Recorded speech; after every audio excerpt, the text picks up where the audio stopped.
Dumating na sa bansa ang ating magigiting na manlalaro. At ito na nga, bumababa na si Nesty Petesio na nag-uwi ng bronze medal at si Carlos Yolo na nag-uwi ng 2 gold medal sa ating bansa. Intro!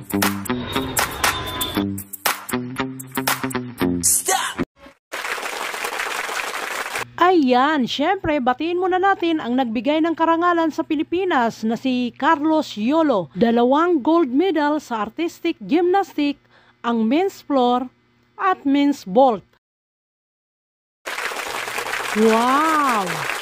Nakaka-proud, kaya naman saludo ako sa iyo. Pag-usapan natin ang mga medals ng Olympics. Kung kapareho ko ba kayo na nag-iisip kung ang gold medal na nakuha ni Carlos Yolo ay totoong gold? Saan ba gawa ang gold, silver at bronze ng Olympic medals? Ayon sa aking nabasa o pananaliksik, ang International Olympic Committee IOC ay nagsabi na kinakailangan na ang ginto at silver na medalya ay gawing purong pilak na may minimum na 92.5%.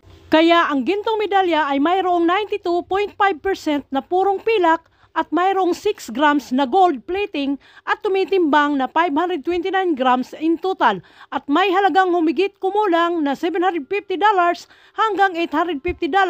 Ito'y batay lamang sa halaga ng mga materyales. Ang silver medal naman ay gawa sa purong pilak at may bigat na 525 grams. Samantalang ang bronze medal ay gawa naman sa 95% na tanso at 5% zinc. Bikini Men, meron na po tayong stars sa Facebook at meron na rin sa YouTube ang super thanks. Appreciated much po sa mga mag-send ng stars and super thanks. Please like and follow my FB profile, Arlene Sicurata, and my page, Lynn PH Mix Vlog. Bisitahin nyo na rin ang YouTube channel ko. Just search Lynn Sicurata.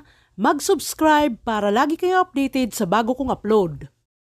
Bye! Thanks for watching!